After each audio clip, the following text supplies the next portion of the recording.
Kwanza, baada ya kuwatambua viongozi wa chama chetu cha ACT Wazalendo mliopo hapa, pamoja na kuwatambua wawakilishi wa majimbo 10 na wawakilishi wa viti maalum 4 ambao sote kwa umoja wetu tumekusudia kuzungumza na wanahabari siku hii ya leo. Assalamu alaikum warahmatullahi ta'ala wabarakatuh. Ndugu wanahabari, awali ya yote hatuna budi kumshukuru Mwenyezi Mungu aliyetujalia uhai na uzima na kutuwezesha leo hii tukajumuika pamoja katika ukumbi wetu huu wa chama hapa Vuga kwa ajili ya kuzungumza nanyi masuala yaihusuyo nchi yetu na pia yanayohusu watu wake pamoja na sisi wenyewe. Jambo la pili ni kuwashukuru nyinyi ambao tumewaalika katika muda mfupi tu, lakini hamkusita kufika na kuitikia wito wetu. Kwa hakika huu ni mwendelezo wa heshima na thamani ambayo mmekuwa mkitupa katika chama chetu, na tunaamini kwamba huu ni mwanzo mwema kwetu sisi wawakilishi ambao tumeingia mwaka huu 2025, na tunaamini tutaweza kufanya kazi nanyi kwa maslahi mapana ya nchi yetu, na ni kwamba mtatufikishia salamu hizi na salamu zitakazokuja siku za mbele kwa wananchi na wapenda haki juu ya mambo ambayo tutawahabarisha hapa siku ya leo na siku za mbele. Kwa kuanzia, kwa dhati kabisa tunatoa pole kwa waathirika wa uchaguzi mkuu wa 2025. Ndugu wanahabari, sisi wajumbe wa baraza la wawakilishi kutoka chama chetu cha ACT Wazalendo tuliguswa sana na tunaendelea kuguswa sana na matukio ya tarehe 29 Oktoba 2025 hasa kule Tanzania bara, ya kupigwa, kuteswa na mauaji makubwa yaliyofanyika. Tunatoa pole kwa waathirika wa matukio yote yale yaliyotokea, na tunaungana na wapenda haki wote duniani waliotutangulia ya kutoa wito wa kutaka kuundwe tume huru ya uchunguzi ambayo itakuwa nje ya serikali kuchunguza matukio yote yaliyosababisha kuvurugwa kwa uchaguzi mzima, na wale ambao watahusika kuharibu kwa makusudi wawajibishwe kama hawatakuwa tayari kuwajibika wenyewe. Ndugu wanahabari, tukizungumzia maovu, fedheha na aibu za uchaguzi mkuu wa Zanzibar 2025, kama mnavyofahamu kwamba tarehe 29 mwezi wa 10 2025 hapa nchini kwetu Zanzibar kulikuwa na zoezi muhimu sana la uchaguzi la kuwapa fursa wananchi wa Zanzibar na Tanzania kwa ujumla kuwachagua viongozi wa kuliongoza taifa hili kwa kipindi cha miaka 5 ijayo. Bahati mbaya sana, kama ilivyokuwa kwa Tanzania bara, wananchi wa Zanzibar pia hawakupewa haki yao ya kuthaminiwa maamuzi yao na watawala waliojivika vazi la jeuri na viburi kwa kuyapindisha na kutoyathamini maamuzi ya wananchi hawa. Ndugu wanahabari, tuliopo hapa wengi na tuliopo mbele yenu ni mashahidi, na sisi tuliopo hapa ni wachache wa wale ambao wananchi walituamini, kutuchagua na kutupigania kwa kuhakikisha sauti zao zinaheshimiwa. Sisi kama mashahidi wakuu wa uchaguzi uliofanyika katika vituo vya kupigia kura, kuhesabu na kujumuisha kura pamoja na kutangaza matokeo, leo hii tumeamua kuja mbele yenu kuwaeleza ijapo kwa uchache wake yale yaliyotokea siku ya tarehe 28 na tarehe 29 Oktoba 2025 katika maeneo mbalimbali ya visiwa vya Zanzibar, yaani Unguja na Pemba, sisi tukiwa mashahidi wakuu kwa vile tumeshuhudia bila kuhadithiwa na mtu. Ndugu wanahabari, kama ambavyo kiongozi wetu wa chama ndugu Doro Themu, mwenyekiti wetu wa chama taifa ndugu Othman Masud Othman, na viongozi wetu katika ngazi mbalimbali walivyonukuliwa mara kadhaa wakieleza msimamo wa chama chetu juu ya uchaguzi huu na kueleza kwamba katika mchakato wa upigaji na uhesabuji kura, kabla ya uhuni na hujuma zilizofanywa na vyombo vya serikali vilivyoongozwa na utashi wa Chama cha Mapinduzi, chama chetu cha ACT Wazalendo tayari tulikuwa tumeshinda si chini ya majimbo 32 kwa viti vya ubunge, uwakilishi na urais. Hata hivyo, inasikitisha kwamba watawala kwa jeuri na viburi waliamua kuyabaka maamuzi ya wananchi na kwa mara nyingine tena kuifanya kura ya mwananchi haina thamani yoyote. Ndugu wanahabari, mulio wengi ni mashahidi wa maovu yaliyofanywa na waliopewa dhamana ya kuendesha na kusimamia uchaguzi kwa siku zote mbili za uchaguzi wa Zanzibar wa mwezi Oktoba mwaka huu. Katika vituo mbalimbali vya upigaji kura Unguja na Pemba, nyinyi na sisi tulishuhudia yaliyotokea na jinsi na kiasi ambacho mgombea urais wa Chama cha Mapinduzi Dr. Hussein Ali Hassan Mwinyi alivyokataliwa na Wazanzibari bila ya kujali itikadi za vyama vyao, wakiwa na lengo la kuinusuru Zanzibar yetu ambayo tunaishi. Kwa uchache tulishuhudia mambo maovu, mabaya ya fedheha na ya aibu yaliyofanyika, ikiwemo pamoja na mambo mengine mambo yafuatayo. Tumeorodhesha hapa mambo machache lakini yako mengi. Ya kwanza, vituo vilikuwa vinavamiwa na wapiganaji wa Jeshi la Wananchi wa Tanzania JWTZ au wahuni waliovalishwa sare za JWTZ waliozungushwa kwa magari ya serikali na vyombo vya dola na kuruhusiwa kupiga kura zaidi ya mara moja kwa mtu mmoja na kituo zaidi ya kimoja na katika majimbo zaidi ya moja. La pili, tulishuhudia wasiokuwa askari wa vikosi vya SMZ kuvalishwa mavazi ya askari hao ili kupiga kura kwa kurudia kwa siku zote mbili na kuruhusiwa kupiga kura zaidi ya moja kwa mtu mmoja na kituo zaidi ya kimoja na katika majimbo zaidi ya moja. Lakini pia tulishuhudia mbwa wa polisi kupelekwa vituoni ndani ya vituo ili kutisha wapiga kura. Tulishuhudia pia watendaji wa tume ya uchaguzi kuwachania wananchi kura ambazo tayari wameshazipiga kuwachagua wagombea wa Chama cha Mapinduzi. Lakini pia tulishuhudia watu waliovalishwa mavazi ya JWTZ na vikosi vya SMZ kutumia vitambulisho ambavyo havina sura zao na kuruhusiwa kupiga kura kwa idadi kadri walivyopenda. Pia tulishuhudia katika majira baada ya saa 8 mchana ya tarehe 29, askari wengi wa vikosi au wahuni waliovalishwa sare za vikosi wakiwa na silaha walivamia vituo vingi katika majimbo mbalimbali na kulazimisha kupiga kura kwa idadi ya wastani wa kura 10 kila mmoja na kwa kila mgombea. Pia tulishuhudia katika baadhi ya maeneo, baada ya kuanza kwa zoezi la uhesabuji wa kura na watendaji wa tume ya uchaguzi Zanzibar wakiongozwa na mkurugenzi wa tume ndugu Thabit Idarus Faina, kuona mgombea wao Dr. Hussein Ali Mwinyi ameshashindwa vibaya, kusitisha zoezi la uhesabuji kura na kuondoka na visanduku vya kura bila wagombea wa vyama vingine au wakala wao.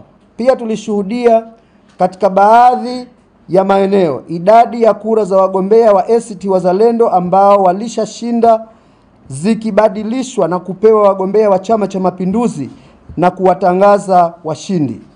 Lakini tulishuhudia pia katika baadhi ya maeneo wasimamizi wa majimbo kuzungumza wazi kwamba kura ambazo zimepigwa vituoni sio zinazoamua matokeo ya kura ambayo yatatangazwa.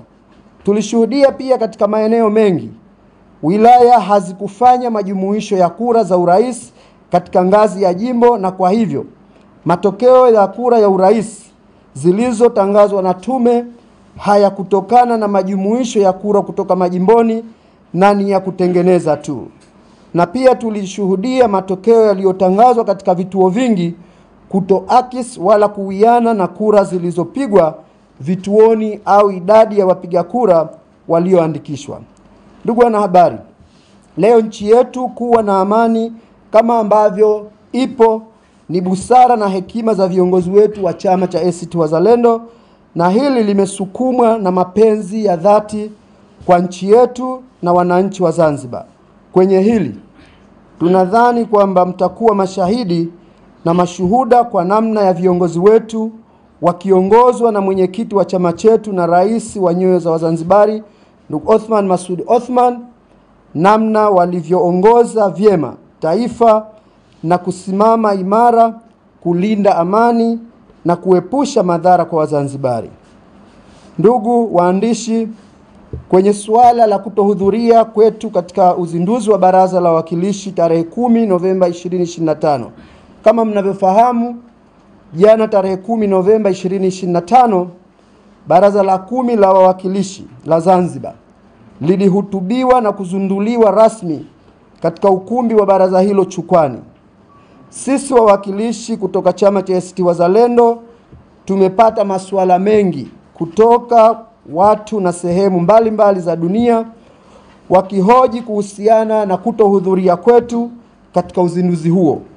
Ukweli ni kwamba sisi wawakilishi 14 kutoka chama cha ACT Wazalendo, 10 wa majimbo na 4 wa viti maalum vya wanawake, tulilitafakari tukio hilo la uzinduzi wa Baraza la Wawakilishi na kumpima mtu atakayelihutubia baraza, na majibu yetu yakawa kwamba kwa dhulma iliyopita na uhuni uliofanyika katika kile kilichoitwa uchaguzi mkuu wa mwezi Oktoba mwaka huu, kuhudhuria tukio hilo ni kuwadhihaki, kuwacheza shere na kuwatonesha vidonda Wazanzibari malaki kwa malaki walionyang'anywa haki yao ya kuthaminiwa sauti za kura zao kwa kutangazwa mtu ambaye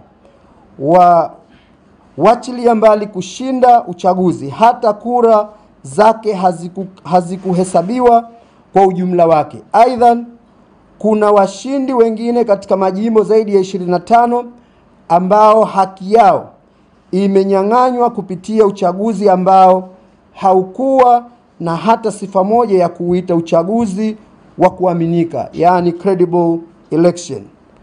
Ndugu wanahabari, msimamo wa wawakilishi sisi wa ACT Wazalendo, ndugu wanahabari, wakati tukifuata maelekezo ya chama chetu na matakwa ya wananchi waliotuchagua sisi wawakilishi wa ACT Wazalendo, hadi tutakapopata maelekezo mengine kutoka kwa viongozi wetu wa chama na wananchi tunaowawakilisha, tunaweka wazi msimamo wetu kama ifuatavyo. Kwanza, tunapinga, kukemea na kutokubaliana na uhuni mkubwa uliofanyika kwenye vituo vya kupigia kura, kuhesabu na kufanya majumuisho, na tunaamini suluhisho pekee na sahihi ni kurudisha haki ya kikatiba ya wananchi kwa kurudia uchaguzi chini ya usimamizi ulio huru na wenye uadilifu. Lakini pili, tutapambania haki za wananchi wetu na wananchi wenzetu kwa njia bora zaidi, huku tukihakikisha usalama wa wananchi wenzetu na wa nchi yetu. Na tatu, tunazijali sana juhudi za wananchi wenzetu wa itikadi zote za kuunga mkono mabadiliko ya kuinusuru nchi yetu Zanzibar yaliyopelekea kukishinda Chama cha Mapinduzi kwa mujibu wa kura halisi zilizopigwa na zilizopigiwa chama cha ACT Wazalendo. 4, tukiwa katika Baraza la Wawakilishi, tutatumia ubora wa hoja kuliko wingi wa hoja katika kutetea haki za Zanzibar na watu wake pamoja na wageni waishio Zanzibar. Na mwisho kabisa, tutashirikiana na wenzetu waliodhulumiwa haki zao za kutotangazwa, pamoja na kwamba walishachaguliwa na wananchi, kwa kuunga mkono juhudi zao za kudai ushindi wao kwa njia ya kisheria. Nikihitimisha, ndugu wanahabari, sisi wawakilishi wa wananchi wa ACT Wazalendo na ambao tayari tumekula kiapo cha kuwatumikia Wazanzibari na Zanzibar, bila ya kujali uchache wetu katika Baraza la Wawakilishi, tunaamini tunao uwezo wa kuhakikisha tunajenga na kusimamia hoja za kuwaletea Wazanzibari na kuwatetea Wazanzibari juu ya madhila mbalimbali wanayopitia na wanayopata kutoka kwa watawala wa sasa walioshiba jeuri, kiburi na udhalimu, ikiwemo kuwanyang'anya ardhi zao, kuwanyima haki zao za msingi za utambulisho, na tunaazimia kuisimamia serikali juu ya masuala mbalimbali yakiwemo ya uchumi wao ili waweze kuwa na maisha nafuu na ya staha. Kwa baada ya kusema hayo, na kushukuruni sana, asanteni sana.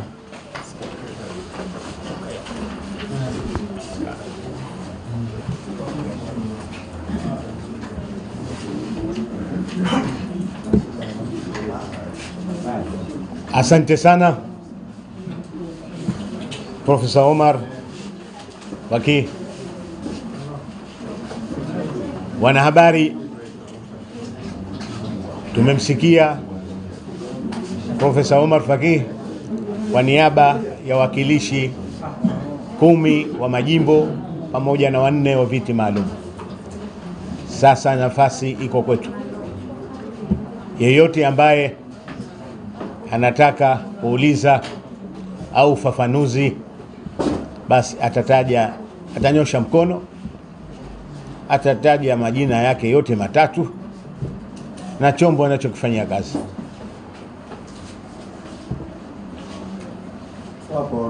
Naona 1 2 nende mitatu ya mwanzo.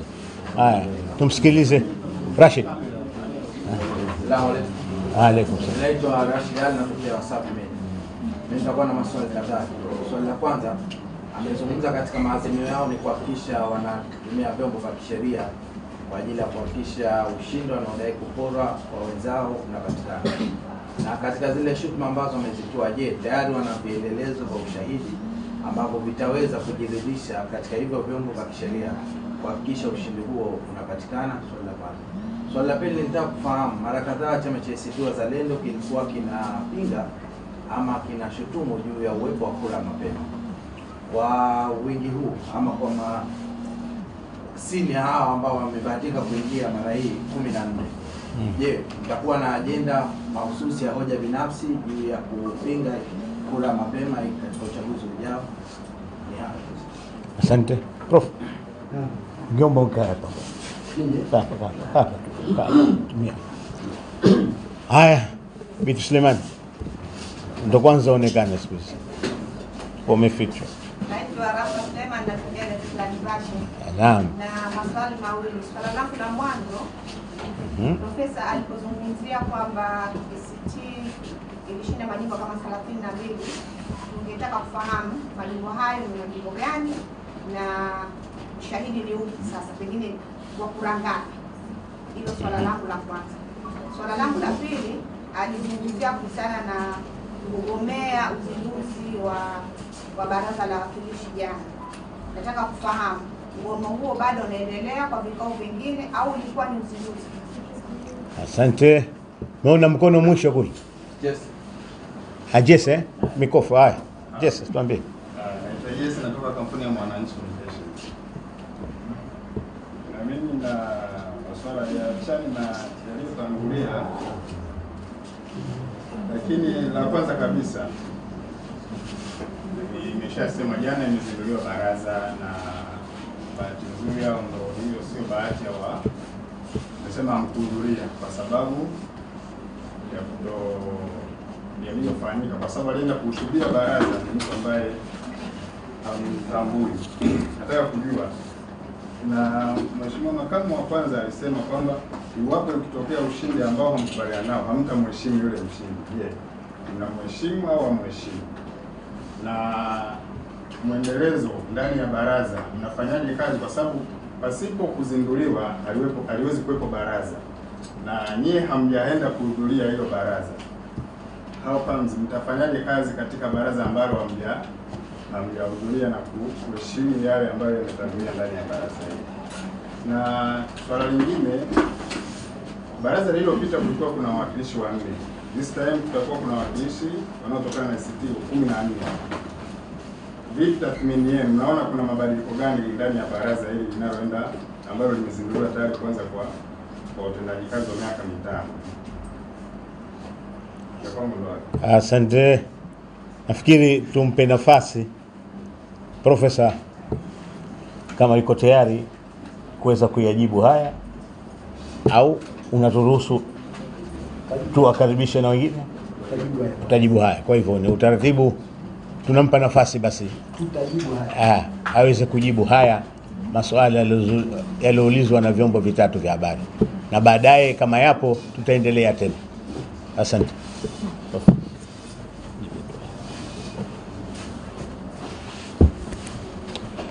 Kwanza kabisa nitoe shukrani kwa waliouliza na hata wasijaouliza, watakaouliza na wanaosikiliza. Tunashukuru kwamba haya ni miongoni mwa masuala ambayo yatasaidia labda watu kufahamu. Swala la kwanza kutoka kwa Mr. Rashid kutoka Wasafi aliuliza kuhusu vyombo vya kisheria. Sisi baada ya uchaguzi kumalizika, kama tunavyoambiwa uchaguzi ni mchakato, na uchaguzi ukimalizika una taratibu zake, na taratibu mojawapo ni kwamba mwakilishi, mbunge au diwani ambaye hakuridhika na matokeo anaenda mahakamani. Ni moja katika njia ya kisheria ambayo sisi wengi wa wagombea wetu ambao wana uhakika kwamba wameshinda wameshaichukua, kwa sababu muda wa ZEC ni siku 7 na tokea siku yaliyotangazwa matokeo, na muda wa INEC nadhani ni mwezi mmoja baada ya kutangazwa kwa matokeo. Kwa hiyo huo ndio utaratibu wa kisheria ambao tunauchukua. Lakini kwa mujibu wa kanuni za uchaguzi ndio tunazotumia kwa sasa hivi. Sheria kupitia sheria ya uchaguzi, sheria namba 4 ya mwaka 2018, kanuni za uchaguzi za mwaka 2025 pamoja na miongozo ambayo wagombea wamepewa jinsi ya kulalamikia matokeo na jinsi ya kupeleka malalamiko yao. Lakini tukumbuke kwamba katika mwaka huu, uchaguzi wa mwaka huu uliathiriwa sana na ule mchakato wenyewe. Sio kuhusu zile namba za matokeo tu, mchakato mzima wa uchaguzi ulilalamikiwa, na ndio hayo mambo ambayo yamepelekwa mahakamani. Naamini majimbo mengi yameshapelekwa mahakamani na mchakato utaendelea. Swala la pili lilihusiana na kwamba tunavyo vielelezo. Hili la vielelezo ni moja katika hiyo hoja ya msingi kwamba kwa mujibu wa sheria, kwa mujibu wa kanuni, kwa mujibu wa miongozo, walitakiwa wale wagombea baada ya kuhesabu kura wapewe yale matokeo wenyewe. Kwa hiyo sina haja ya kutoa details zote za vielelezo na kuingilia mambo ya mahakama yanayoendelea, lakini sisi tunaenda mahakamani pale ambapo tuna uhakika wa vielelezo vyetu. Tulivyo navyo vinatosha kujenga kesi zetu. Lakini vielelezo vingi vinatakiwa vitoke tume wenyewe, kwa sababu inavyoonyesha mchakato mzima uliharibiwa huko tume, na sehemu ya vielelezo ni huko kutoka tume wenyewe. Lakini ni kuhakikisheni tu kwamba pale tunapofungua kesi ni kwamba tumejiridhisha kwamba tunavyo vielelezo, na nadhani hapa si pahala pake kukutajieni vielelezo vya kila jimbo. Kuhusiana na kura ya mapema na hoja binafsi, Sheikh Rashid hapa nichanganye kidogo na lile swala la tulikuwa 4 katika muhula uliomalizika mwezi Juni mwaka huu.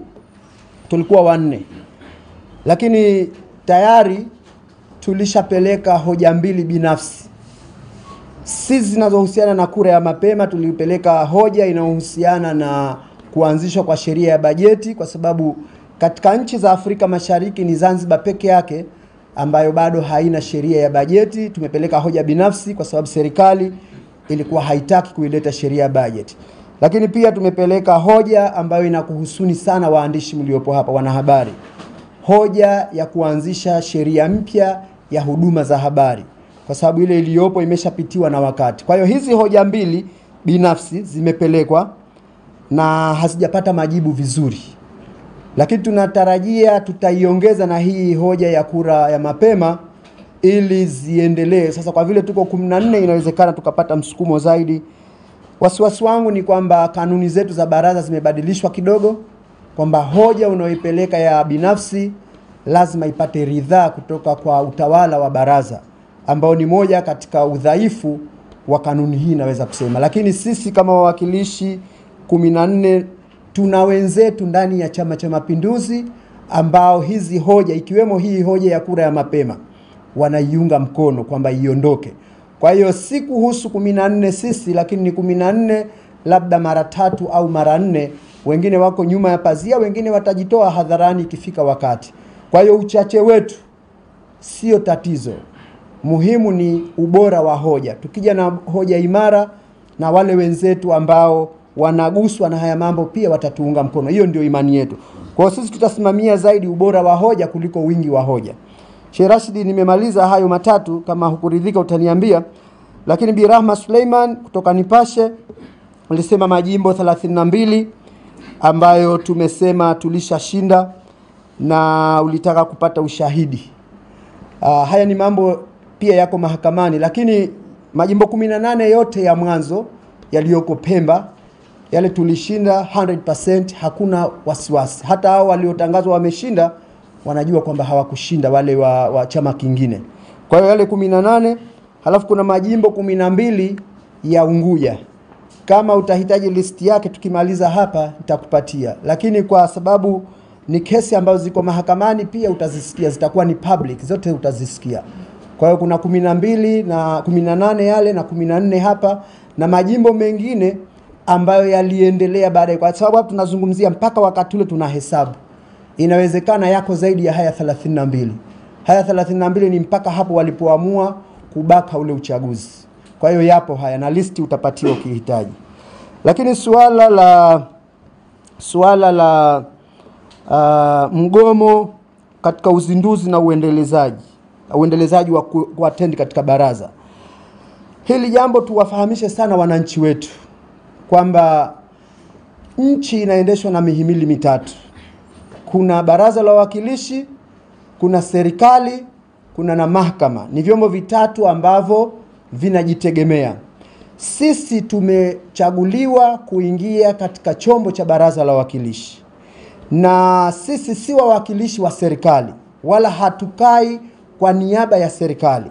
Sisi kazi yetu kubwa ni kuisimamia serikali. Kwa hiyo baraza la wawakilishi ndio wananchi walikotutuma tuende. Hatutogomea hadi pale chama kitakaposema vinginevyo kama kuna jambo la kusema, lakini msimamo ni kwamba sisi tutaendelea kuhudhuria katika shughuli za baraza la wawakilishi kama kawaida, kwa sababu ndio tulikopelekwa na wananchi na tunawawakilisha wananchi, hatuiwakilishi serikali. Suala la juzi tumelitolea ufafanuzi katika maelezo yangu kwamba sisi tulihisi kwamba tunaenda kutonesha vidonda. Kama kuna alosikiliza ile hotuba, mimi sikusikiliza, lakini naambiwa kuna watu walisikiliza mule ndani, ilikuwa ni kama sherehe ya Chama cha Mapinduzi. Kwa hiyo ile ndio kuwadhihaki wenyewe wananchi. Hatukutaka tuwe sehemu ya kudhihaki wananchi ambao walipiga kura, maamuzi yao hayakuheshimiwa. Kwa hiyo tutaendelea kuhudhuria katika shughuli za baraza la wawakilishi, na leo hii tunaenda kuendelea na shughuli za baraza la wawakilishi jioni kama kawaida. Sisi wasiwasi wetu ni watu waliochaguliwa kwenye serikali ambao hawana uhalali kutoka kwa wananchi ambao tunawawakilisha sisi. Kwa hilo ndio jibu naweza kutoa, wenzangu watatoa ufafanuzi zaidi. Swala la kutoka kwa Mr. Jesse kutoka Mwananchi kuhusiana na kumheshimu mshindi. Kama kashinda tutamheshimu, kama hakushinda hatumheshimu. Swala kubwa la sasa hivi katika nchi yetu si kuhusiana na, kwa sababu wengi wanazungumza kuhusu mtaingia kwenye serikali ya umoja wa kitaifa au hamuingii. Sisi msimamo wetu ni kwamba tuna tatizo kubwa kwenye uchaguzi. Uchaguzi haukwenda kihalali. Sisi tuliopo hapa 14 tunaweza kutoka kifua mbele kusema tumeingia kwa sababu tumechaguliwa. Hatuwezi kusema kwa vile wenzetu hawakuchaguliwa na sisi tusiende. Nadhani huo ulikuwa msimamo wa kizamani ambao tulikuwa nao, lakini msimamo wetu sasa hivi sisi tumechaguliwa na tunaweza tukashika misaafu tukaapa kwamba sisi tumechaguliwa. Wenzetu wasimame waseme hivyo. Hatuwezi kuachia tulichopata kwa sababu kile tulichokuwa hatujapewa ambacho ni cha kwetu kinasubiri. Tunaamini baada ya muda tutaungana na wenzetu. Kuhusu kumheshimu, msimamo ni huo huo. Kama mtu tuna uhakika kwamba hakushinda uchaguzi, si kwenye uraisi tu, hata kwenye majimbo, kama hakushinda uraisi, sisi hatumheshimu na hatuwezi kumheshimu, na kwa sababu kimsingi ni kwa sababu si mtu wa kuheshimika. Kura zinatafuta watu wa kuheshimu. Hakupata kura, kajilazimisha kuwepo pale, hatuwezi kumheshimu. Na huo ndio msimamo wetu, na naamini ni msimamo wa wananchi walio wengi ambao wametuaminisha. Sisi tunazungumza haya kwa niaba ya wananchi wetu, si kwamba tunazungumza kwa sababu yetu wenyewe. Kwa hiyo hayo nadhani ndio masuala niliyoyapata. La mwisho kuhusiana na tulikuwa 4, sasa hivi tuko 14. Actually tulikuwa 6, 2 walikuwa ni mawaziri, walikuwa ni uteuzi wa rais mwaka awamu iliyopita. Sasa hivi tuko 14, na ukilinganisha na wale 4, bila shaka kwa namba tumeongezeka, lakini pia sisi wenyewe tumejipanga. Hata ukitoa hii namba, tumejipanga zaidi kufanya kazi kihoja, sio kiushindani wa kisiasa. Tukiingia mle barazani, hoja ndio zinazotuongoza, na tumesema sisi msimamo wetu katika ACT Wazalendo sio hapa tu, hapa na bungeni, msimamo wetu ni kwamba hoja wingi wake hauna ulazima. Kilicho na ulazima ni ubora wa hoja. Na sisi 14 tunasimamia kwamba tuwe na hoja makini, hata kama ni wachache. Tunaweza tukasimama mmoja tu mle kuchangia kwa hoja makini, akawa hawa 13 wakasema leo basi. Kwa hiyo sisi tunaenda na msimamo wetu ule ule, wingi wa hoja sio shida, ubora wa hoja ndio utakaotuongoza, na chama chetu kinatuelekeza hivyo. Kwa hiyo nimeyamaliza haya ya awamu ya mwanzo. Naomba kama kuna ya ziada.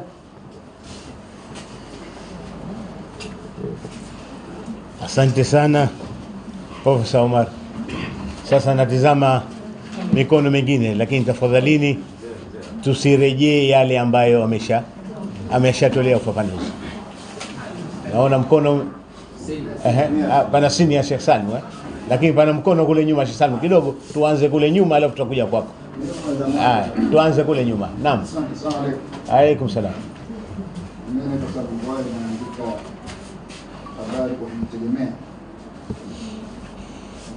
Maswali kadhaa si mengi sana, lakini tutaka kufahamu. La kwanza, mara ya mwisho tukutana kwenye kama ni mara ya mwisho tukutana kwenye ukumbi huu, wewe kumuuliza makamu wa rais, makamu wa kwanza rais alikuwa mwenyekiti wa chama, kuhusu fikra kama wanaona mpaka leo waona ndio kulia huruma, kwa nini waseme kumvunja kuchelea kushtaki. Na jibu yake aliyotoa hapa, anasema kwamba wanakwenda kumshtaki CCM, kumshtaki serikali wapi kwa mahakama hii, kwa maana mahakama za hapa hazamiliki, na akatamka kwamba zimetiwa mfukoni, mpaka na wao wakatoka mahakama akatoa tamko kukanusha kwamba mfukoni. Je, mara hii waje mahakama zikisafika kwamba mmeamua kwenda kule haki yenu kwa mahakama hizo mnazosema zimetiwa mfukoni? Sababu nyingine umetaja hapa wakati wa kuhesabu kura katika baadhi ya majimbo zetu ilisitisha na kuondoka na masanduku. Unaweza kutajia baadhi ya majimbo kama si yote hayo ambayo ZEC waliondoka na masanduku baada ya kusitisha zoezi la kuhesabu kupiga kura? Na swala jingine, kwa msimamo huu unavyoonyesha, ndio tusitarajie tena kuwa na makamu wa kwanza rais kutoka ACT. Manake sababu tunataka urais unagombaniwa kwa mahakama kwamba kushinda urais. Leo tunasubiri matokeo ya hukumu, au yeye baadaye kuna mipango kwamba atarudi au mtapeleka jina la mtu anayependekeza kwa makamu wa kwanza rais. Sasa hivi ishatosha hayo. Sheikh Salim. Sini. Bora. La kwanza tutaelezea hapa kwa Salim Bwai. Sijui mna imani gani na mahakama, kwa sababu kwa uelewa wangu wakati baadhi yao humu hawajazaliwa, katika uchaguzi wa 1995 niliwahi kupeleka mashtaka, lakini akaja kuanza kusikilizwa miezi mitatu kabla ya kufanyika uchaguzi mwingine. Na chaguzi nyingi zilizopita kesi zimekaa miaka mitatu minne hazijasikilizwa. Je, mnahisi hilo limebadilika? La pili, telling, ungelipenda kwa sababu kama nilivyoeleza kwa chungu nzima, naona katika clips kwamba mtu anapewa kura 3 ya diwani, baraza la wawakilishi na rais. Kwa mujibu wa hesabu za watu wenye akili ni kwamba wakati wa kuhesabiwa lazima zilingane. Wakiwa na tofauti, basi mchezo mchafu umefanyika. Je, tunaweza kupata maeneo ambayo unaweza kukuta 270 za rais, 281 za mwakilishi, 283 za diwani? Tungependa ushahidi kama huu.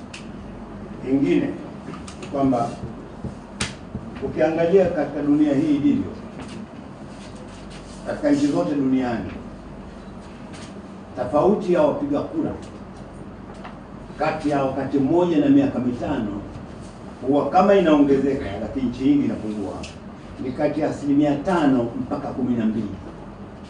Safari hii imeongezeka idadi ya wapiga kura ambayo nafikiri itaingia katika kitabu cha Guinness Book of Records kutoka 500,000 kuwa 900,000, asilimia karibu 41, ambapo ukiangalia mitandao ya kijamii ukiuliza World Population ya UN wanakuambia hilo haliwezekani.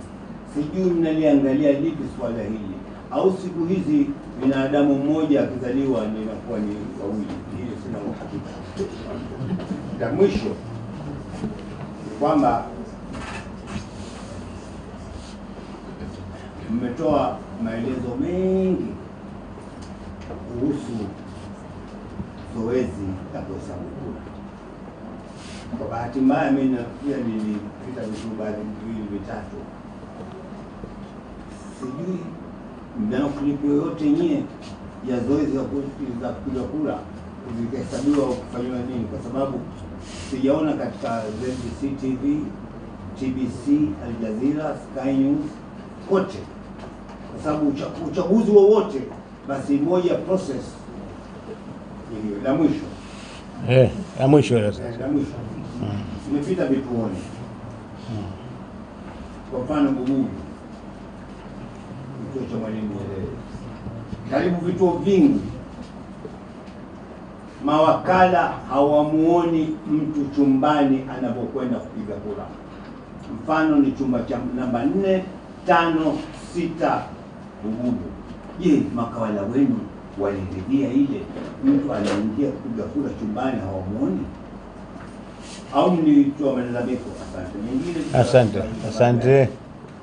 Asante. Tumalize. Liona mkono upande huu. Tumalizie basi. Nani hapa? Asante. Mimi naitwa Ahmad Abedi. Mwandishi wa habari kutokea Radio Habari FM. Na mimi nilikuwa na maswali matatu tu mafupi.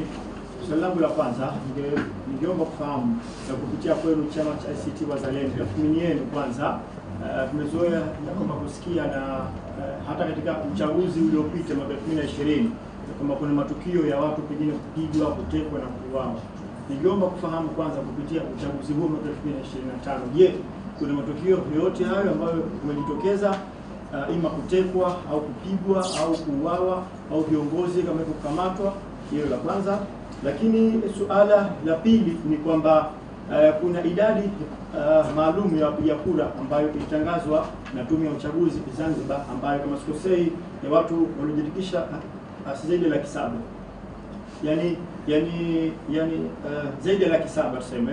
Sasa ningeomba kufahamu kupitia huu wizi uliojitokeza, pengine mlibaini labda kuna kura pengine zilizidi zaidi ya 700,000, au kupitia ile kura ya mapema kama sikosei pia kuna watu ambao walioandikishwa ni kama 56,000 kama sikosei ya kura ya mapema.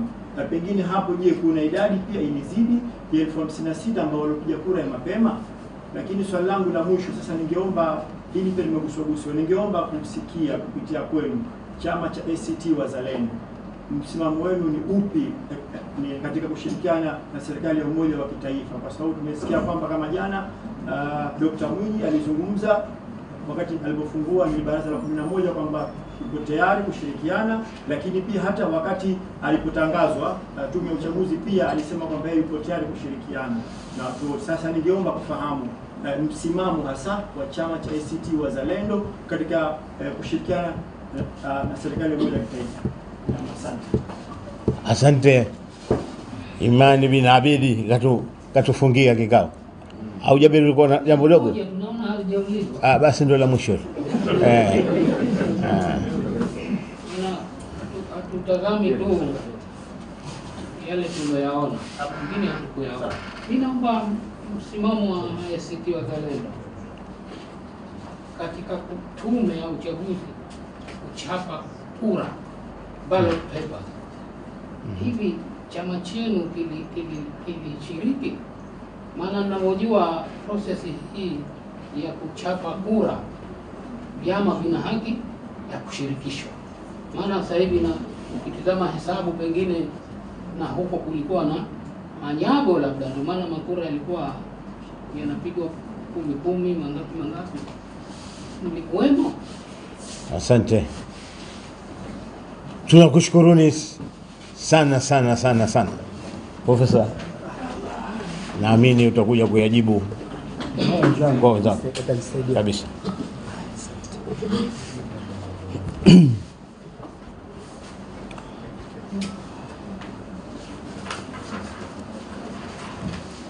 Nianze na Sheikh Salum Vuai kuhusiana na anafanya kazi kwa yani mwandishi wa kujitegemea. Alisema suala linalohusiana na kusubiri, huruma, kuaminika kwa mahakama na kadhalika. Sisi kwanza tunaamini kwenye angalau minimum kile kilichoandikwa kwenye sheria na kanuni. Na uchaguzi ni mchakato, hata kama mtu kaamua kwenda njia nyingine baadaye. Lakini suala la msingi litakaloulizwa, je, uliukamilisha huu mchakato wa uchaguzi? Na mchakato wa uchaguzi unasema kama mtu hakuridhika na utaratibu wa uchaguzi au matokeo, aende mahakamani. Yaliyopita huko nyuma sitaki kuyazungumza sana kwa sababu kulikuwa na ulaghai uliokithiri wa Rais Mwinyi kumlaghai Maalim Seif na viongozi wengine kuhusiana na kesi tulizozifungua na yeye kupeleka taarifa mahakamani kesi zifutwe. Kwa hiyo hataki kurudi huko, lakini tunakutumia kama ni reference ya kutokuamini. Lakini mchakato wa uchaguzi lazima uendelee kwanza.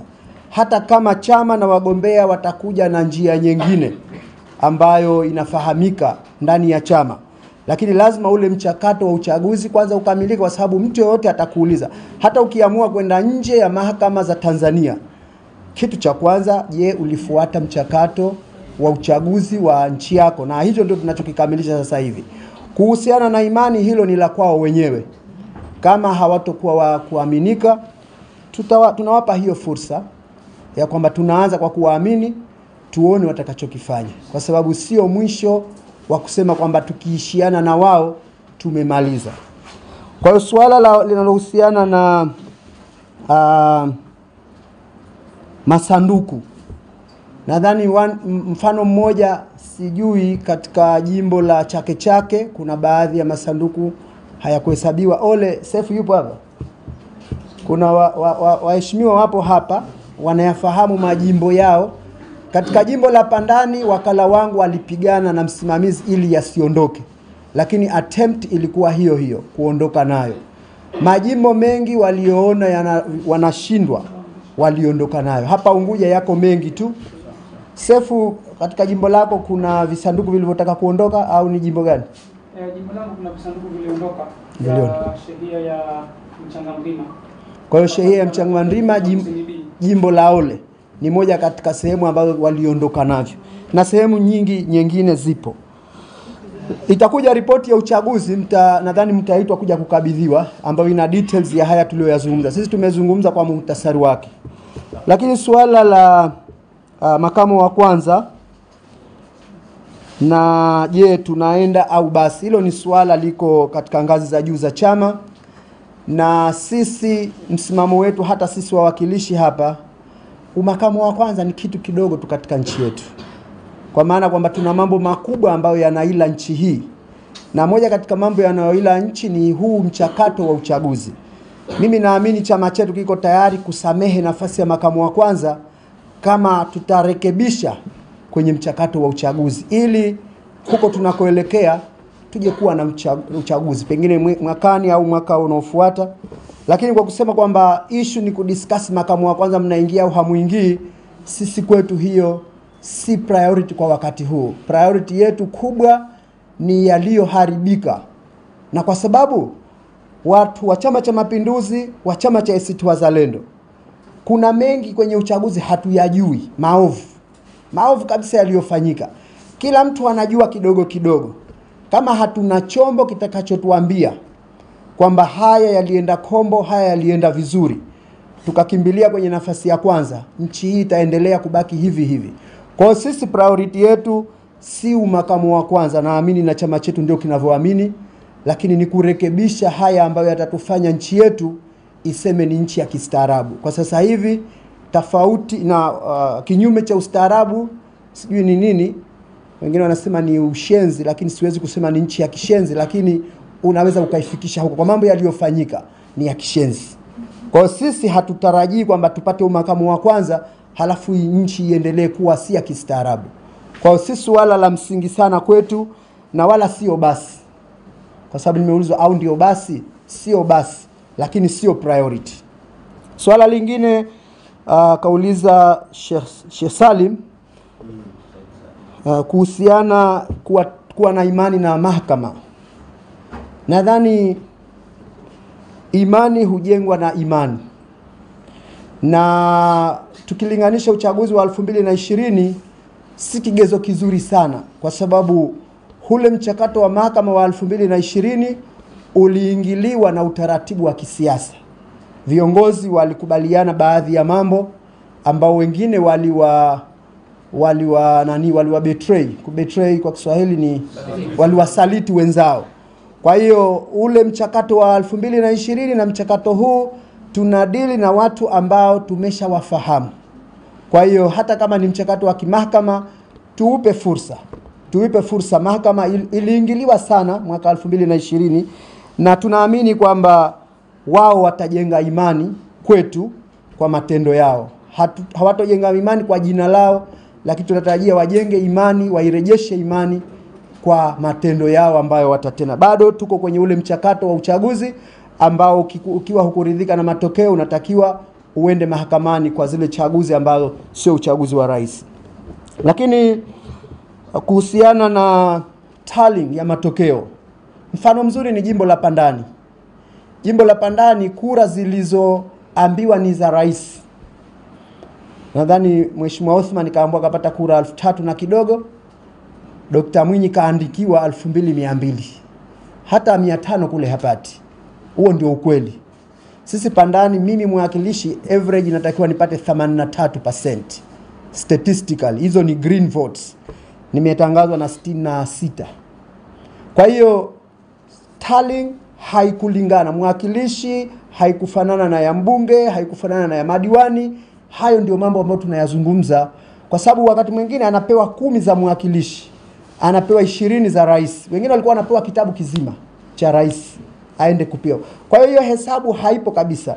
Na sisi hesabu yetu ni kwamba ukichanganya zile za madiwani, wawakilishi, kuna vote au kura takriban 900,000 zilizopigwa. Kama ulivyosema Sheikh Salum, out of 717,557 voters walioandikishwa. Kwa hiyo hapo kuna kama 100,000 na kidogo zilizozaliwa ndani ya maboksi, kama unavyopenda kusema. Kwa hiyo hiyo ipo, na nadhani ni nchi nzima. Sasa niende nje ya mipaka ya Zanzibar ambao chama chetu pia kimeenea. Katika uchaguzi wa Lindi mjini ambako tulikuwa na mgombea ambaye alishinda uchaguzi, hakutangazwa.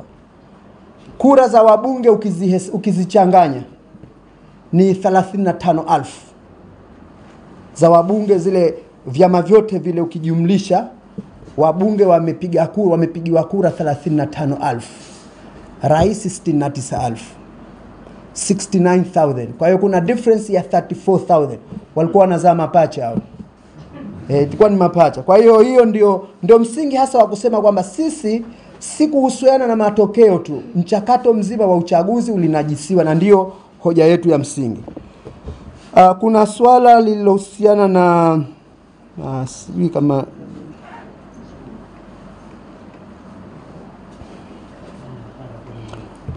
Suala la ongezeko la 41% nadhani limejibika huko kwamba hai make sense, kuna kura nyingi ziliongezwa. Kuhusiana na maiti, sisi sio big deal kwa sababu maiti haendi kupiga kura na wengi wanajulikana mitaani. Katika jimbo langu la Pandani maiti 141, lakini hiyo sisi tunasema sio big deal sana kwa sababu sheha hakwenda kuripoti labda, lakini tunazungumzia wale ambao wako hai au ni watu hewa. Kura ziliongezeka sana, watu walikuwa wanapiga kura, wana vitambulisho 4 5, sura sio za kwao. Mimi nadhani sijui kama wengine hawakutumia AI kutengeneza zile sura za watu, kwa sababu unakuta sura humjui mtu yoyote katika mtaa, lakini jina la yule anaopiga anayeambiwa kapiga. Mimi nilikuwa na wahoji kwa majina, wewe Hamisi, Ahmedi, ndio huyo, lakini halijui jina lake. Kwa hiyo tuna wengi walipiga kura majina yao hawayafahamu. Taarifa. Naam. Ili kuelimisha, Ndio. kwa mujibu wa utaratibu, ofisi ya mrajisi wa vifo na uzazi na vifo vile basi huwa inatoa data kwa jimini ya Mzanzibari, inatoa data Zek. kwa takwimu, tume ya uchaguzi na kila kitu. Ndio. Na kwa taarifa zaidi, walimu wangu waliosomesha 1950s na 60s ambao wamekufa wengine 15 years back na masokoni, majina yao yalikuwa mkataba. Ni kweli. Hata sisi Pandani kuna watu wamekufa takriban miaka 4 5 bado wamo kwenye daftari. Sheikh Salum, kuhusiana na clips, ule uharibifu hasa kwenye kuhesabu kura na clips, nadhani watu wetu wa habari kama wanazo clips watakupatia japo 2 3, ingawa siku hizi katika vituo hata kalamu inaonekana kwamba ni adui. Kwa hiyo hata kalamu unaambiwa, wakati mwingine mimi wakala wangu nimeenda saa 8 mchana tokea asubuhi hana kalamu, kanyang'anywa. Akanambia atampatia, nikaondoka, nimerudi tena saa 9 hajamrejeshea. Kwa hiyo hata kalamu, watilia mbali kamera, hata watu walioko nje, lakini watu waliokuwa wanajua kazi zao nadhani wanazo clips zinazoonyesha baadhi ya uharibifu uliofanyika. Nadhani hizo utapatiwa. Kuhusiana na kura ya mapema tumeshajibu. Sheikh Jabir, nianze hili la mwisho. Sheikh Jabir, kuhusiana na katika kuchapa kura, ni ajabu sana. Mwaka 2015 mimi nafasi yangu ilikuwa wakala wa Maalim Seif tu pale Bwawani, lakini jinsi ule uchaguzi ulivyoendeshwa, I'm sorry to say this, lakini mimi wakati ule JH alikuwa anaonekana mtu mkorofi sana, lakini ukiangalia yaliyotokea baada ya pale, JH alikuwa mtu wakati na kati. Yani kwa matendo yake, uchakato ulienda hadi mwisho, alipoona kashindwa ndio akaufuta. Mwaka ule kila kinachotakiwa, kilichokuwa kimeandikwa kwenye kanuni na sheria na miongozo kilikuwa kinafuatwa. Na moja ilikuwa ni ushirikishwaji wa vyama vya siasa tokea tendering ya uchapishaji wa kura mpaka zinaingia delivery, distribution, supply na kadhalika, zote walikuwa vyama vya siasa zinashirikishwa. Sasa hivi wanajaribu kuwakimbia. Hata kama umepata fununu kwamba watasambaza, watakupoteza makusudi. Ingawa ukiwauliza wanaweza kwambia shauri yako. Kipindi kile walikuwa wanakutafuta, lazima uwe pamoja nao. Kwa uchaguzi wa 2015 kama kigezo, procedure ilikuwa naweza kusema 99% perfect. Sasa hivi watu wanaviziana, na ni aibu sana kura zetu ambazo ni kidogo zinachapwa mchapaji mkuu wa serikali. Naweza kusema ni kama wanatoa photocopy tu. Security zake hatuzifahamu au hazipo. University of Dar es Salaam ni taasisi kubwa sana, lakini mpaka leo vyeti vinachapishwa Uingereza. Si kwa sababu hawana uwezo wa kuchapa, lakini kuongeza ile credibility, security na mambo mengine ambayo inaifanya kile cheti kiwe na thamani kubwa. Kwa na sisi tulitarajia mchakato kama wa kuchapa kura usiwe anapewa mchapa mkuu wa serikali ambaye kashindwa kuchapa madaftari ya darasa la kwanza. Watoto wako darasa la 3 wameshindwa kuchapa. Kwa hiyo wizi ulianza hapo, na kura zetu sasa hivi si kitu cha zamani. Ilikuwa kuiona ile kura yenyewe kama hujenda kupiga kura. Uchaguzi wa 2020 mimi nimeitwa na mama mmoja, mtoto wake kapewa kura 267. 267 zishachapwa Magufuli. Akatia zile 200 baada ya kuziharibu alivyoniambia mwenyewe. Zile 67 hakuweza kustahimili, tukaja tukazitolea press hapa. Kwa hiyo kura sasa hivi inaanza kupoteza thamani tokea wakati unaichapa. Yule unampa kuchapa, mchapa mkuu wa serikali hapo ndio anaochapa, ndio anaambiwa kashinda tenda. Kwa hiyo ndio miongoni mwa mambo ambayo yanahitaji kurekebishwa, sio kuwa makamu wa kwanza tu. Makamu wa kwanza ni kitu kidogo kwa chama chetu. Jambo muhimu ni hii system zetu za uchaguzi ziwe nzuri. Kuhusiana na Sheimani Abed, kupigwa, kutekwa, kuuawa au kukamatwa, katika jambo ambalo tunamshukuru Mwenyezi Mungu na tunawapongeza viongozi wa pande zote mbili. Maana tuseme wengine waliwadhibiti askari wakawaambia ibeni mnavyotaka lakini msipige risasi. Ni mwaka huu. Kwa hiyo hilo ni jambo la kushukuru sana. Sisi hatuna rekodi za matukio makubwa. Mimi katika jimbo langu niliwazuia wakina mama ambao walisharudi ndani ya dakika 10 wanakuja kupiga tena, nikawazuia kwa mkono. Kwa sababu wakisha kuingia ndani hawawezi kuwazuia tena. Tukawazuia kwa mkono kabisa, nikawatoa. Askari alikuja kuwahoji, aliwaweka chini ya ulinzi akawahoji. Alipothibitisha kwamba si halali, wakatolewa taratibu. Mimi nikamwambia kama wewe unashindwa kuwashtaki, mimi nitawashtaki, ni jinai hii. Katika kituo kingine walikuwa vijana kutoka Micheweni wamekuja kupiga katika jimbo la Pandani, wala si wakazi wa Pandani, wala hawana sifa za kupiga Pandani.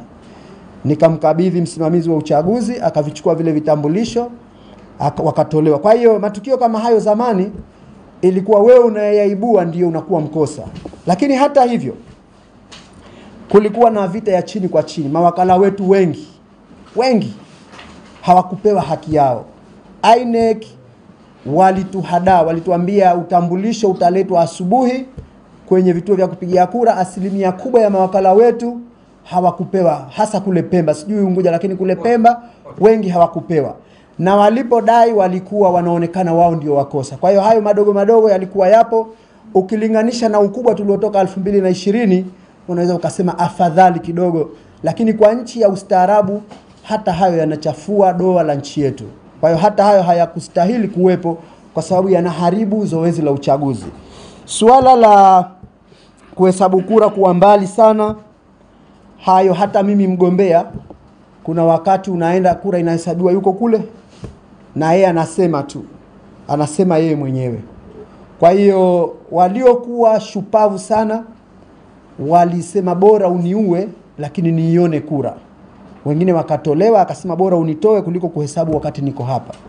Wengine waliruhusiwa mchakato ukarudiwa. Lakini hayo ndio mambo ya msingi, kukosekana kwa uadilifu. Inawezekana kuna wakubwa huko juu hawajui, wanaambiwa kila kitu kilienda sawa, ingawa si kweli. Lakini wanaweza kutumia hiyo advantage kwamba wao hawakuwepo vituoni. Sisi tuliokuwepo tumeyaona kwa macho yetu.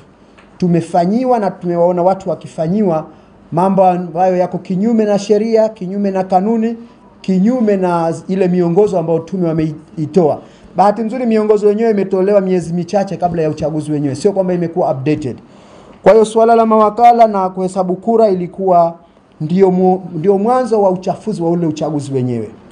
Kwa sababu siri iliyopo ni kwamba hata hao 10 waliokuwa wanapiga 10-20, asilimia kubwa watu walishaamua mara hii tunabadilisha Chama cha Mapinduzi, na walichagua chama cha ACT Wazalendo kuleta mabadiliko. Kwa hiyo sisi tulikuwa tunapigania ule mchakato usiharibike, lakini hatukuwa na hofu ya kura. Na kiukweli kura hata hao vikosi majeshi wengi, na ndio maana zile kura za mapema sehemu walizochungulia, kwa mfano kituo cha Piki kura 50 zilizopigwa 35 zilichagua ACT Wazalendo, 15 Dr. Mwinyi. Hiyo ni kura ya mapema na mfano wa hizo. Kwa sisi kama ACT Wazalendo hatukuwa tunajipalilia kwamba kwa vile watatupigia sisi waache wanavyofanya. Kuna wagombea wetu wengine walikuwa wanaenda wanaambia basi na wewe chukua basi ili poza roho na wewe chukua kidogo. Wakasema is not about kunipa mimi kwa sababu na wewe umefanya maovu, hatutaki hili jambo liwe hivi. Kwa hiyo hayo mambo yalikuweko sana, hasa kwenye uhesabuji wa kura. Ya mwisho kabisa, nadhani nimemaliza yote au kuna nini nimenisahau?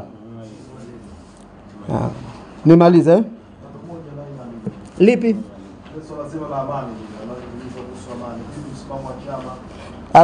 Kuhusu GNU au sio? Kataja zile kura 700,000 na kuzidi kwake, kura zimezidi sana, inasemekana karibu 900,000 ndio hesabu ya sasa hivi, ambao ni uharibifu mkubwa huo. Lakini kuhusu kushirikiana na GNU, Dr. Mwinyi kasema, yani inasikitisha sana. Hili ni suala la katiba, hata asiposema, hata kama hataki. Sasa yeye kajinasibu pale kwamba mimi niko tayari kuunda GNU, kuonyesha kwamba nia ya baadhi ya viongozi wetu sio nzuri. Hili ni jambo la kikatiba, ukataka usitaki.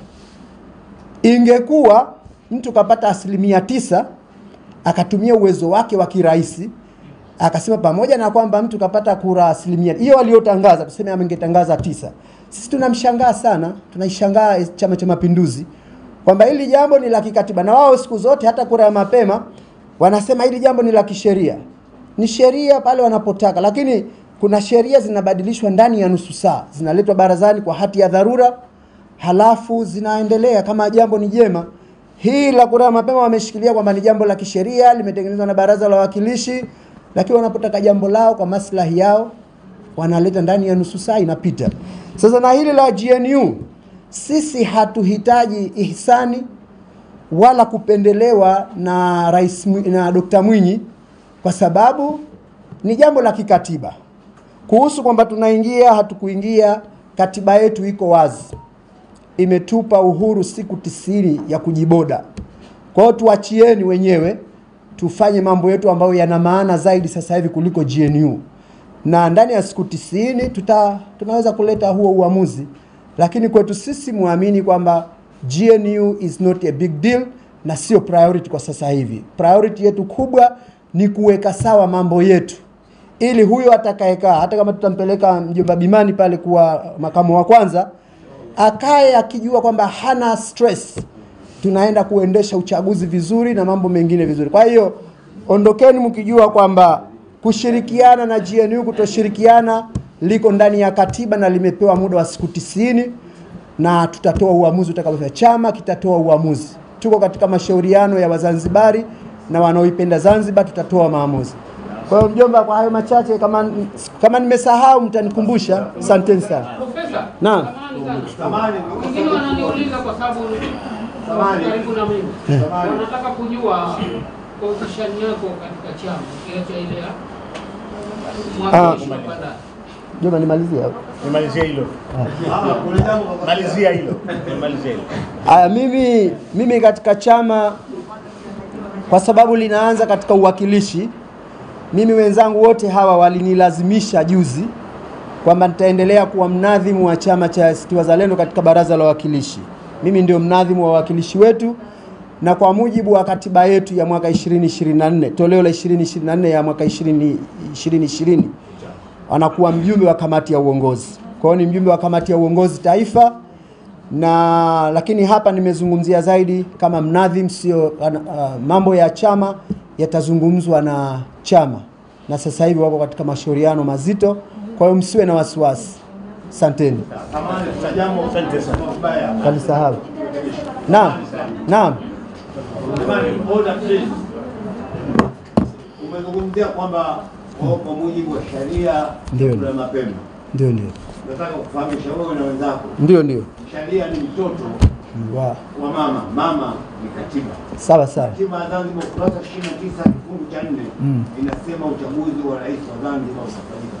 Kutakuwa na siku ya uchaguzi. Maana hiyo kwa tafsiri ya kisheria, ndio chochote kinachozalishwa kinyume na katiba ni batili. Tutaitumia kama hoja hiyo tukijaliwa, na nadhani wanaifahamu, wanaisikia hapa. Asanteni sana na kushukuruni. Tunamshukuru sana Profesa Omar Faki kwa uweledi wake mkubwa kwenye presi, na tunakushukuruni sana waandishi wa habari, tunaamini mtakwenda kuhabarisha habari kisawa sawa kama zilizozungumzwa, na tunashukuru.